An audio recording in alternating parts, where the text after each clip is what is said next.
Hi, this is Paul Chapman from Derby Community Acupuncture.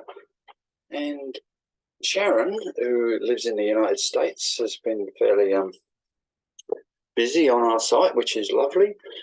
And she's presented quite a few symptoms in a variety of posts, and we thought we'd do a diagnostic inquiry. And Sharon's born 14th of September 1979.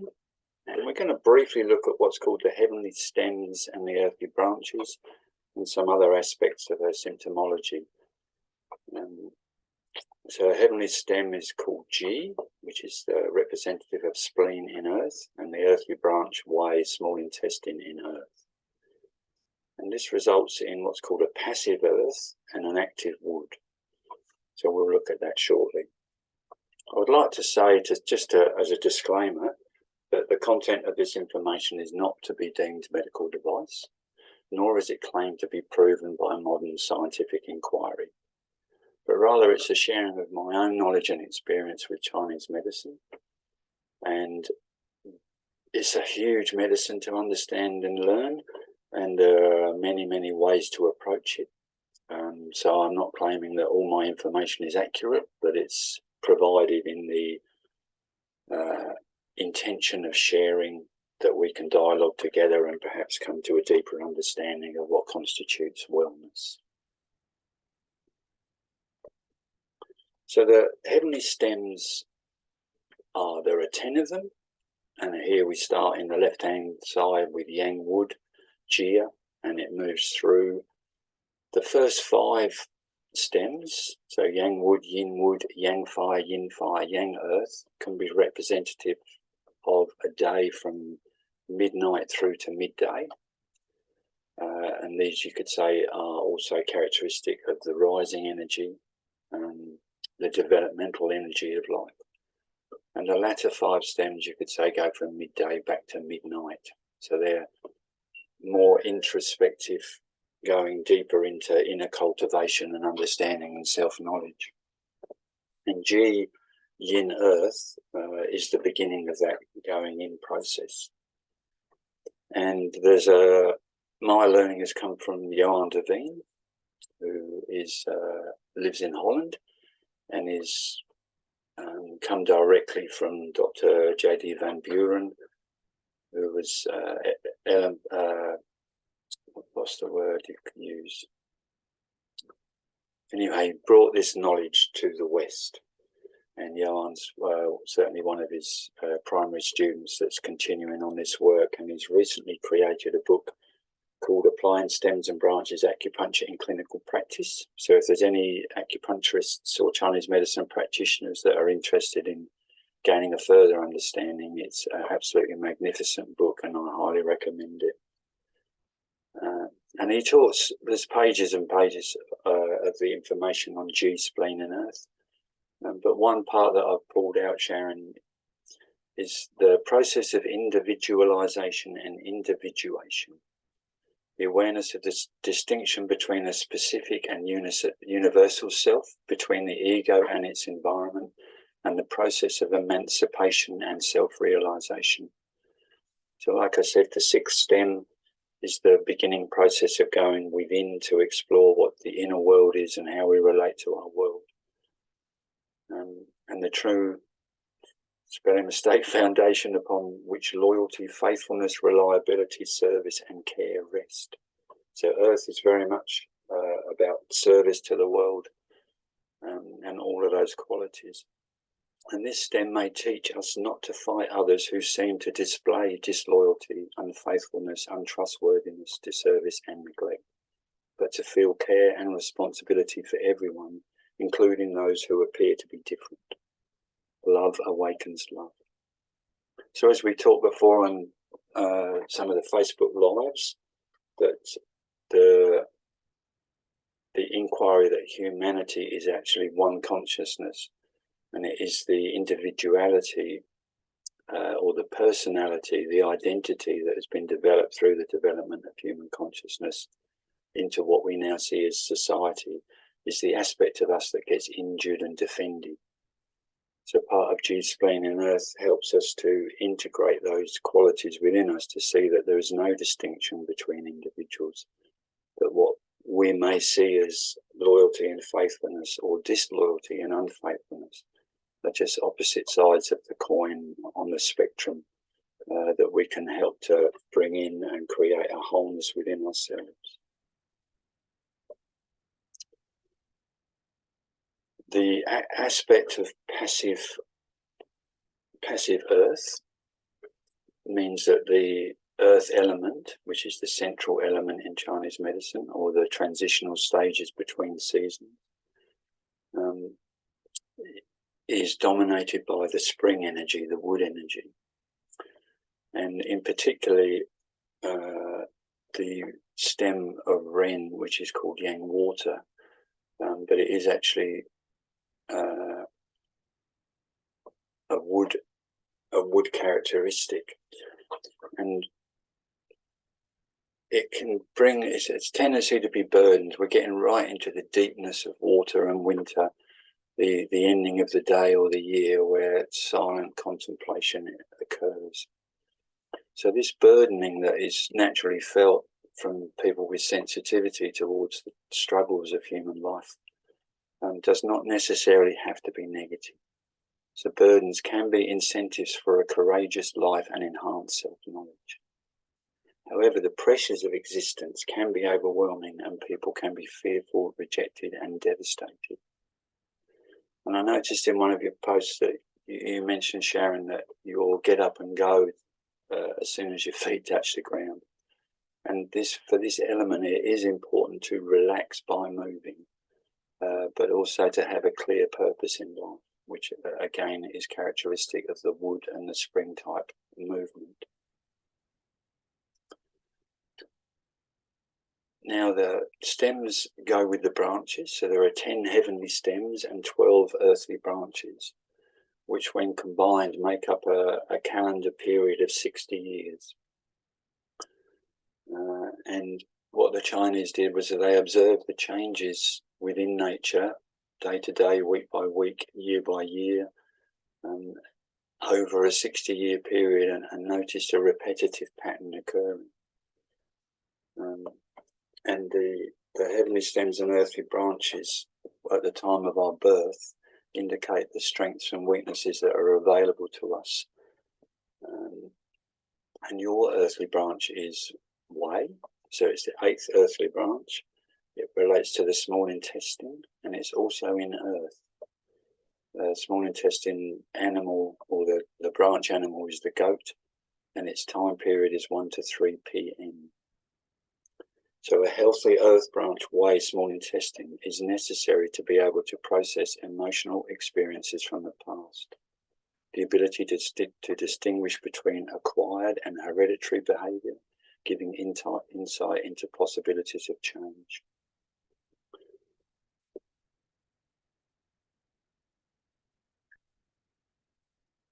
So on the community acupuncture page, you've provided some symptoms. So you've mentioned, I'm not sure how to pronounce it, is it Ehlers-Danlos syndrome? So I hadn't heard of that before, and I looked briefly into it. And I would say it connects to the earth element, directly to the earth element, and also the functional aspect of what's called the Sanjiao, or the triple warmer or triple burner. And the Sanjiao energy, along with the pericardium, comes into action at the moment of birth. It's said to be called the moving chi, or the own chi, that operates between the two kidneys. So it's strongly connected to the second lumbar vertebrae, and which is the acupuncture point called Mingmun, or the gate of life. And it's also activated when the baby takes its first feed. So the mouth of the baby connecting to the nipple of the mother. The nipple of the mother is directly on the stomach meridian, and the mouth obviously is the opening to the stomach. So at the first feed, the triple warmer energetics come into being to transform the in utero circular pattern of blood and fluid fed life into a being which actually now is able to breathe and able to take in nutrition directly via the mouth. And I would think that the characteristics of that disorder may have a feeling or a mental and emotional experience of insufficient nourishment and bonding. Addison's disease is clearly, to me, a water type disorder, which is premature exhaustion of what's called the jing. So the jing is the prenatal essence that is given to the embryo at the moment of conception, and it's the entirety of the mental, physical and emotional and hereditary characteristics of mum and dad, and also the timing of conception is the environmental influences that are also inserted into the embryo. That essence is our lifelong bank balance. It can be maintained and preserved, but it cannot be increased. So preservation of the jing, the essence, is a primary importance. And the nature of our world is to do, become something, move. So we're constantly burning that essence off. And in the case of hereditary type disorders, or classified as hereditary, which means that we have a predisposed gene, there is quite a bit of evidence now that many of what's called hereditary disorders are not purely hereditary, are not guaranteed to present a disorder, but the genes are actually activated by our environmental conditions. So the hereditary blueprint that gets passed through may be so strong that these diseases come into being. Water governs everything in the lower body, so lower back, lower abdomen, legs, and difficulty in walking and weakness of the legs are characteristic of a deficiency of water. This can be a deficiency of the jing, the essence, or the kidney qi, or the kidney yin or yang components of water. It's a bit too much to go into now, but I'm just pointing out the main characteristic. So chronic migraines, especially when pain's at the vertex, the top of the head, is too much energy in the head. The head energy is unable to dissipate. The pathway of dissipation is from the head, obviously down through to the chest, or down the back of the spine through the neck into the upper back, lower back, and then circulates back through lower abdomen, middle abdomen and chest. So there's a circular pattern that occurs according to Chinese medicine, which if you look up the governing vessel or the Ju vessel and the conception vessel or the Ren vessel, these are midline meridians that one runs through the spine and the other one runs up the midline of the body to create a vertical loop that separates left from right, up, above and below. The characteristic of wood, so water is winter, wood is spring. Water nourishes and generates spring. So the characteristic of spring is upwards and outwards. So often symptoms that are characteristic in the head, we can look back and check out what is the water-wood relationship going on. And I thought it interesting that you mentioned cerebral tonsillectomy. Again, it's something I'd never heard of, so I had to look it up. The words that you use, the pain never stops, and the surgeon was the only person that would listen to me. Perhaps there's a characteristic here where the one being listened to, how important that was for you. It's worth reflecting on. And also that there was proof that actually you are suffering. Another thing to reflect upon. You mentioned spinal surgery to correct incontinence issues. I'm not quite sure what that is about. But basically water also governs the openings and the elimination of both feces and urine. So any symptoms that relate to an inability to hold those elements, either urine or bowel, again, we come back and look at water, but also in particularly earth, as earth governs digestion. Laminectomy L3, L4 is the movement. The lumbar 2 is directly associated to water and kidney. Lumbar 4 is directly associated to large intestine. And both of these organs and meridians are related to strength and vitality. Chronic stress, low cortisol, is a water-wood element. Water governs the central nervous system, wood governs the autonomic nervous system. And where stress overload causes extreme weakness, where I can barely talk or even move, perhaps the observation here is who is weak, vulnerable, cannot talk and move, which is, of course, the baby. So perhaps this exploration in some form of somatic therapy where people can assist you to go into the body to access early traumas and fears may be beneficial. You mentioned yourself as a hot and dry constitution. Hot and dry in Chinese medicine is there's 12 main meridians, and these are divided into 6 pairs or 6 conformations, which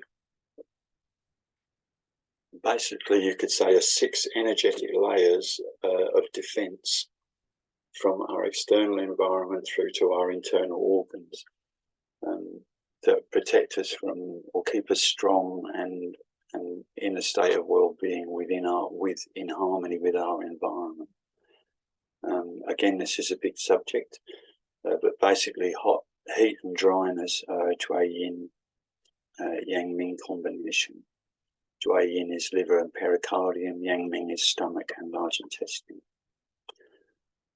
And that's a chronic deficiency syndrome. Again, the emergent colon resection because of obstruction, more than likely a Yang Ming obstruction as well. Feels weak, it used to be strong. Keeps busy, which obviously distracts from the pain. Wanted to please parents, looking for attention. And underneath it all, you're optimistic, which is cool to be optimistic because you've got, a lot of issues going on. And I think for anybody that has had any debilitating health issues, may understand that there are lots of deep emotions that are stimulated by such conditions. And just to notice how we move to avoid those feelings. In my experience, the debilitating illness that comes up is the opportunity to explore deep and unresolved traumas. In my previous life, or earlier on in this life, from about, I suppose I first entered into numbers when I was about 32, and I loved numbers and what they explained to me. So I've explored. I spent a lot of time exploring numbers. Some people, of course, say it's woo-woo, especially the scientific fraternity. But anything that helps me understand people has been of great benefit to me. So this is a simple birth grid where the lower numbers 1, 4, and 7 represent the physical or practical world. The numbers 2, 5, and 8, the emotional world, and the numbers 3, 6, and 9, the mental world. 1, 2, and 3 on the left vertical column, I also had a plan. 4, 5, and 6, the middle vertical column is the will, and 7, 8, and 9 vertical column is the arrow of activity. So what we noticed with your birthday, 14th of September 1979, is the total number equals a 4. So 4 is practical, as we can see in the lower world. It's also discipline and order and boundaries. And in Chinese medicine, the number 4 relates to the West, so it has a metal component. You have double 1, which is good communication skills. With the 4 and 7, it creates what's called the arrow of practicality. So So they're very functional on a practical level in the world. The absence of numbers 2, 5 and 8 is called the arrow of hypersensitivity. And in my experience with people over the years with this number is they're often emotionally balanced, or they appear emotionally balanced, and which confused me to begin with, but on further explanation, it's not a balance, it's a protection. Let's not go too deeply into disorder, because when I'm disordered, I'm destabilized, and when I'm destabilized, I'm in absolute fear, and therefore I think I'll just maintain a level of order on the surface. Thank you. With no numbers on the emotional plane, it leaves the 9 in the mental area disconnected from the physical practical plane. So there's when that happens, a lot of the mental activity may not feel grounded, or it may not feel that it comes to some form of completion. The easiest way to connect here, you could put a number 8 in. So you get the 1, 4, 7, 7, 8, 9. That is a lot of practical and a lot of movement, a lot of activity. Perhaps more efficient way would be the 5. So if you put a 5 in the center, you get the arrow of practicality, you get the 1, 1, 5 and 9 as the arrow of determination. The number 5 in Chinese medicine is a number of the earth element. It's a central number. 5 and 10 are both related to the earth. So the 5 is the only number in this section that doesn't actually connect to the outer sphere. And if you could say that this was like a circle spinning through space, that 9 on its own is like a limb that's hanging out and is constantly going to get battered. So when we put the 5 in, it creates a real directional spin. So the aspect of that is bringing yourself into the center continually to evaluate what's happening in the outside world. And the centered space from the earth perspective is care and nourishment for all. Earth is the giver of life to all life. It's the reception of the intention of the heavenly chi of nature to bring growth into all its differentiated forms.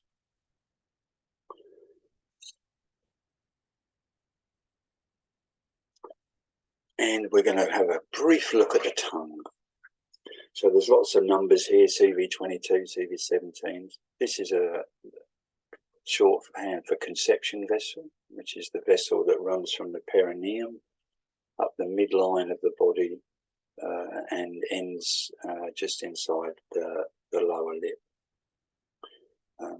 The conception vessel is considered yin and definitely related more to earth. The governing vessel on the back is yang and related more to heaven. So when we're looking at the tongue, A is the tip of the tongue is the heart, and particularly the ventricular aspect of the heart, the moving power of the heart. And then as we come down through B, C, D, E, F and G, it's basically CV22 is the throat, CV17 is the middle of the chest, CV14 is just underneath the sternum, CV12 is midway between the sternum and the belly button, CV8 is the navel of the belly button. And then, so basically I'll show you on the next slide. And we can see that also organs are placed into this. So the J is the lungs on the right-hand side of the front of the tongue, whereas the S is the heart, the left-hand side. Then we have M is the liver and gallbladder functional aspect, which is how the chi moves in the body, and N is the liver and gallbladder organ function. O and Q are the left and right kidneys. Then we also have in there stomach, pancreas. In fact, all of the organs are manifested on the tongue. For anyone that's interested, I do a quite comprehensive course on what I call transformational tongue diagnosis. I haven't done it for a while, but if there's enough interest in that, I'll be very happy to run a course with people. And then we have the cavities. So the Sanjiao, like I said, the triple warmer is the upper warmer, which is the chest and head. The middle warmer is from navel to the ribs, so the whole middle upper abdominal area, and the lower warmer is the lower abdomen, lower back and legs. And then there are a few other things on here. Gongjuan, that's a whole different subject, so I won't go into that too much. Now, unfortunately, your tongue picture, which was quite well presented when it came through in a picture, didn't blow up too well without distortion. So we got a little bit of blurriness here. But if we look at the tongue, when we look at tongue diagnosis, we're looking at the body of the tongue, so the actual shape of the tongue, the colour of the tongue body, and also the characteristics of the tongue body, whether it's dry or damp or cracked, as in this situation. And then we're also looking at the type of mucus that's on the tongue and its location to indicate certain pathologies within a person. So here we can see your tongue is actually, the shape of the tongue is rather good. So it's a normal shape, maybe a little bit distended in the middle aspect. So from the lips up to the middle part of the tongue, you can see it's reasonably wide. And also the central, on the midline there where you've got that crack, the middle part is also kind of distended, a bit of swelling there. So this is pointing to issues with the digestion of wood, of earth, but also the widening of the tongue in that area is indicating there's a wood, which is liver gallbladder disturbance going on as well. So if you remember, the passive earth is a slight deficiency in the earth, so tendency, preponderance towards digestive issues, also to spinal issues and the neck. And then the wood element is the, you could say, our stress response, how we deal with our life in regard to our sympathetic and parasympathetic reception of stimuli, reception of sensory data. The hollowness right at the root of the tongue is indicative of the water energy being deficient. Water governs the skeletal system. So when that hollow's there, it can be the body's leaching the energy from the bones. So from the bone marrow. Bone marrow is also directly related to water. And the bone marrow is our deep source of Jing energy. So basically, to maintain activity in your lifestyle, you're having to draw constantly on that Jing essence. And the central crack as well is indicating the dryness of that essence. So when you talk about hot and dry, it's the Jing is very much connected to blood and yin energy as well. The Yang's more the functional aspect, but the yin and the blood are the actual form or solidity of that Jing essence. So the crack's suggesting that that's drying out.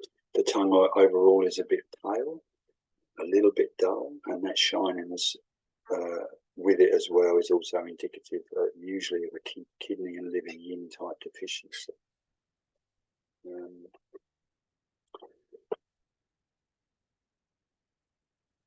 If we could possibly do this once a month, time willing. If people are interested in looking at tongue diagnosis more, we could maybe have a competition or something where one person's chosen per month and we can do a little bit of an exploration if that's of interest.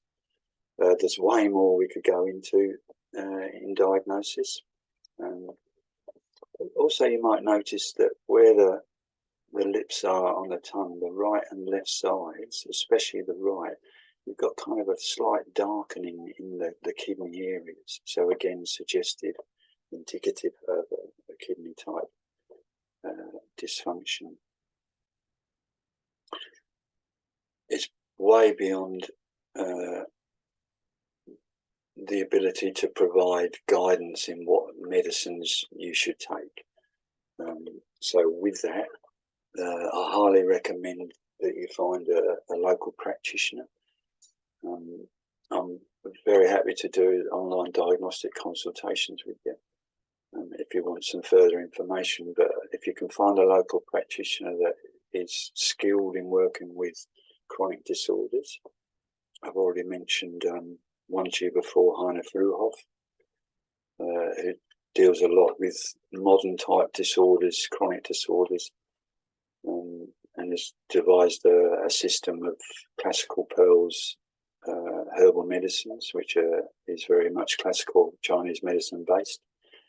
You might be worth looking up him, or someone within your local area that they're able to fully do a pulse diagnosis and get accurate information on where to proceed. Usually chronic disorders, you can say 6 months minimum time to work with them, but anything up to even 5 to 10 years. In fact, continual work with that is beneficial. And that's it, Sharon. I hope this has provided a little bit of insight for you, and I look forward to hearing your feedback.